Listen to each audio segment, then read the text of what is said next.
guru sekolah ya, dia berpendidikan, dia bilang, Syekh, kenapa Anda mengatakan rokok itu haram? Apa sebabnya?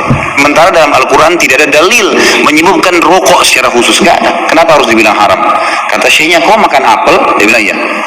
Kau makan jeruk? Iya. Baik, ada nggak disebut dalam Al-Quran apel sama jeruk? Dia bilang tidak ada. Baik, itu tidak ada, tapi boleh dimakan. Kenapa? Karena masuk dalam umumnya firman Allah, Allah menghalalkan semua yang baik-baik dan Allah mengharamkan yang khaba'ith, yang buruk, gitu kan. Jadi ulama mengeluarkan kaidah semua yang baik maka halal, semua yang buruk maka haram.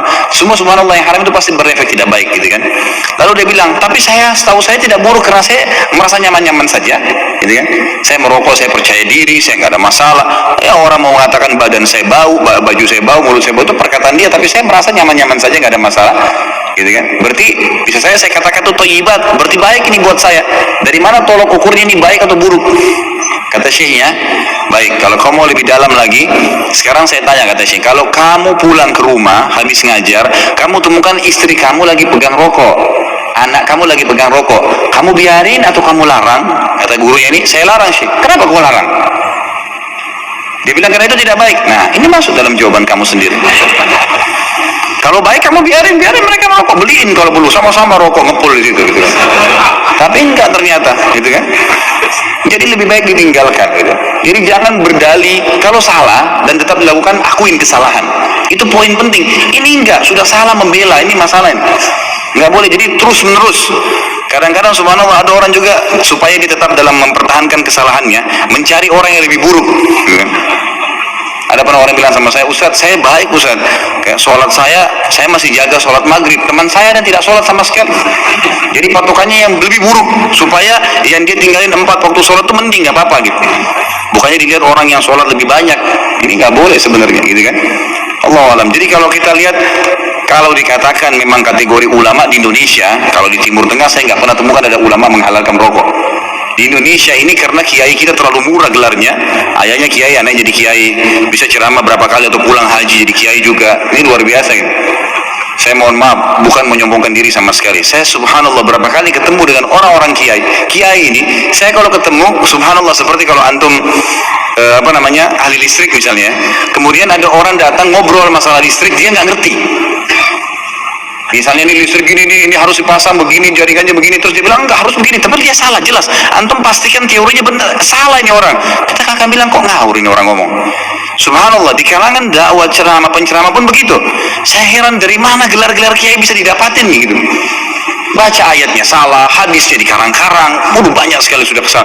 Cerita dongengnya sudah tidak masuk di akal. Orang yang mati bisa hidup kembali lah, ini dari langit lah, ini macam-macam yang tidak masuk di akal. Ini dari mana orang ini nih gitu? Ya, dari mana asal muasalnya bisa muncul gitu? Belum lagi yang sunnah Nabi SAW dilanggar, yang kukunya panjang, yang istri yang pakai jilbab, ya luar biasa. Makanya kata ulama, kalau kamu melihat seorang alim, kau akan temukan kealiman itu pada diri dan keluarganya. Emang ada ciri di situ, istrinya, anaknya, memang ada ciri kealiman di situ. Ada ilmu, alim kan itu masih dari ilmu ya. Ada pengetahuan agama pada diri mereka. Kalau enggak gitu. Ada teman saya, subhanallah, bawa undangan pernikahan tamatan Mesir waktu itu di kota Makassar. Perkawinan saya nggak hadir, nggak sempat hadir gitu. Kemudian dia datang setelah itu berkunjung ke rumah saya, gitu kan. Datang ada satu perempuan bersama dia rok pendek. Lalu kemudian ini tamatan Mesir dan LC gitu.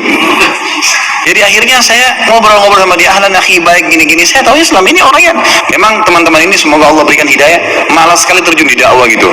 Jadi mereka pulang, mereka sibuk dengan bisnis, tapi dakwah dilupain. Akhirnya tidak terbentuklah pribadi untuk berdakwah, intinya begitu. Terus saya bilang, mana harim antum? Ya, harim itu istri ya. Oh ini dia dengan malu nunjuk ini di sebelah gitu. Istri antum ini, masya Allah. Semoga Allah kasih hidayah ya. Jadi bisa, kenapa nggak nikah dengan wanita yang berjilbab banyak, kesian ngantri, gitu kan? Ngapain harus ngambil orang yang tidak? Ya susah, jadi PR lagi ya. Tapi Allah alam, ya, masing-masing orang punya. Saya pribadi ya, kalau berbeda pendapat ya saya hargai, silakan saja. Tapi saya pribadi mengatakan haram saya pribadi. Kalau antum percaya dengan saya, ya antum tinggalkan rokok. Tinggalkan. Tolong sampaikan pada saya saja bukti, satu saja menguatkan pada saya bahwa rokok itu bisa halal. Halal itu kan artinya nggak ada masalah, hilal muskilah, nggak ada masalahnya. Tidak menimbulkan masalah, tidak madarat, tidak melanggar unsur yang bisa menyebabkan jatuh hukum-hukum yang sifatnya kemudian mencegah dari keburukan. Baik, mencegah dari keburukan, segala yang halal pasti baik. baik dari segi hukum, baik dari manfaat, baik untuk kesehatan kalau itu makanan, baik untuk fisik kalau itu pakaian, baik untuk kehidupan kalau itu sekitaran dalam kehidupan kita. Sekarang persoalannya, tolong tunjukkan pada saya di mana sisi baik rokok yang dipandang secara objektif itu baik. Mana baiknya? Kalau rokok itu baik, antum boleh nggak anak antum yang 5 tahun dikasih rokok? Katanya baik. Antum sih nggak membolehkan anak antum merokok. Kenapa antum merokok? Begini. Dan antum sepakat bahwa rokok itu kan ada racunnya. Di dalam rokok itu ada sesuatu yang berbahaya.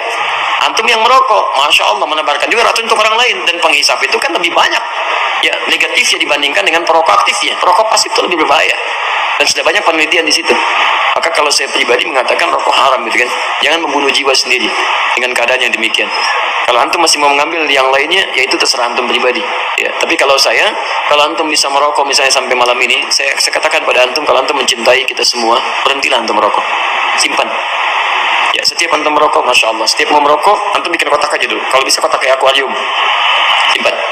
Ya, terus kebiasaan antum merokok, begitu kemudian ingin beli rokok, antum ganti Bismillah, masukkan ke akuarium itu.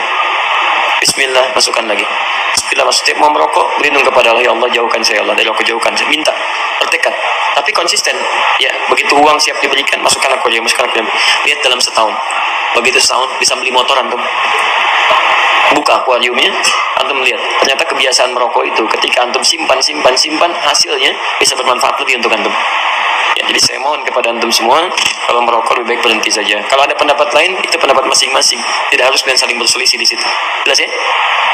Ustaz nggak merokok aja, nggak tahu caranya merokok. Ya memang saya nggak merokok, kan? Apa yang mau dipaksakan di situ? Polisi pun melarang, apakah disalahkan polisi? Menjaga kemaslahatan umat. Hal yang demikian itu sederhana. Jadi memang kalau ada indikasi membahayakan, sah untuk dikatakan itu adalah nggak boleh menurut undang-undang negara, sekaligus fatwa ulama juga sah. Karena apa? Dalam Al-Quran dikatakan bahasanya, wala tulqu bi'aidikum ila tahlukati, kamu tidak boleh melakukan sesuatu yang menjadikan dirimu hancur. Hancur beneran atau hancur setengah hancur, atau nggak baik gitu saja. Itu sudah nggak boleh. Selesai. Sekarang pertanyaannya, apa kabar bagaimana kabarmu wahai rokok? Apa kata dokter? Tanyakan pada dokter. Saya tidak bicara. Mungkin ada yang merokok di sini, Anda cukup senyum saja, Anda tanyakan pada dokter, selesai. Apa kata dokter? Apakah dokter mengatakan ini ada vitamin 17? Atau kemudian ini? Tanyakan dokter. Kemudian sederhana. Itu saja. Jadi kita perlu namanya keinsyafan. Adapun masalah susah meninggalkan itu babnya bukan masalah itu. Ada candu di dalamnya. Sehingga yang merokok itu sendiri banyak dia ingin meninggalkannya dan ngerti kalau itu nggak boleh, nggak bagus. Cuman ada kecanduannya, maka lu proses.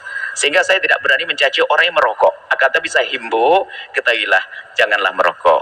Mending ya pelan-pelan lah. Saya tidak akan marah-marah dengan perokok. Karena apa? Kata pengakuan perokok itu menghilangkan rokok susah. Sampai kata mending lapar daripada tidak merokok. Karena ada candunya di situ. Cuman hukumnya dia sudah ngerti loh ya. Hari ini pun Anda sudah paham yang ngerokok bahasa itu nggak baik. Buktinya anak kecil Anda untuk merokok Anda marah-marah.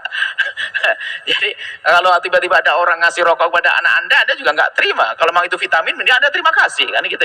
Jadi sebetulnya ini sangat sederhana. Cuman permasalahan yang candu, dan di canduan ada hubungan dengan hawa nafsu. Sehingga kalau dikritik marah. Jangan, kamu yang kata haram tak nih. Padahal hati kecil yang kamu nggak mau loh. Nah itu.